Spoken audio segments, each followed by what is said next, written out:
ଖବର ପ୍ରସାରଣ କରିବା ଅଭିଯୋଗରେ ଏକ ନିର୍ଦ୍ଦିଷ୍ଟ ଗଣମାଧ୍ୟମ ସଂସ୍ଥାର ସାମ୍ବାଦିକଙ୍କ ବିରୋଧରେ ଥାନାରେ ଅଭିଯୋଗ।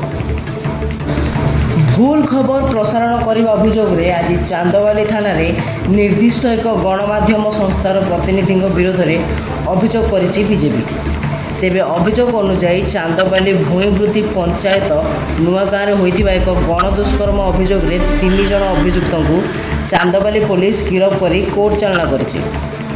ତେବେ ଏହି ଘଟଣାରେ ବିଜେପିର କୌଣସି କାର୍ଯ୍ୟକର୍ତ୍ତାଙ୍କ ସମ୍ପୃକ୍ତ ନଥିବା ବେଳେ ନିର୍ଦ୍ଦିଷ୍ଟ ଏକ ଗଣମାଧ୍ୟମ ସଂସ୍ଥାର ପ୍ରତିନିଧି ଏଥିରେ ବିଜେପି ଯୁବ ମୋର୍ଚ୍ଚାର ମଣ୍ଡଳ ସଭାପତି ସମ୍ପୃକ୍ତ ଥିବା ସହିତ ଗିରଫ ହୋଇଥିବା ଭଳି ଏକ ମିଥ୍ୟା ଖବର ପ୍ରସାରଣ କରିବା ସହିତ ବିଜେପିକୁ ବଦନାମ କରୁଥିବା ଅଭିଯୋଗ କରିଛନ୍ତି ବିଜେପି ଯୁବ ମୋର୍ଚ୍ଚାର ମଣ୍ଡଳ ସଭାପତିଙ୍କ ସହ ବିଜେପି କର୍ମୀ।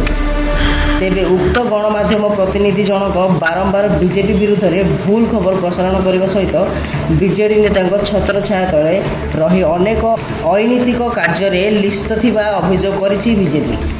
ତେବେ ପୋଲିସ ଯଦି ଏଥିପ୍ରତି କୌଣସି କାର୍ଯ୍ୟାନୁଷ୍ଠାନ ଗ୍ରହଣ ନ କରେ ତାହେଲେ ଆଗାମୀ ଦିନରେ ଆଇନ ହାତକୁ ନେବେ ବୋଲି କହିଛନ୍ତି ବିଜେପି କର୍ମୀ। ଚାନ୍ଦବାଲିରୁ ଅଭୟ ଦାସଙ୍କ ରିପୋର୍ଟ, ଜାଗର 24 ନ୍ୟୁଜ୍।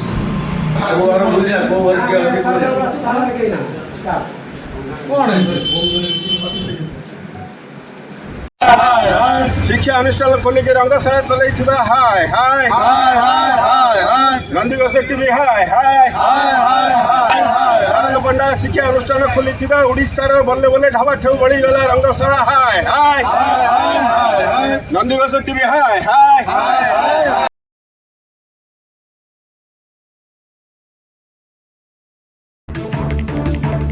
चांदबाली अभय दास रिपोर्ट, जागरण 24 न्यूज।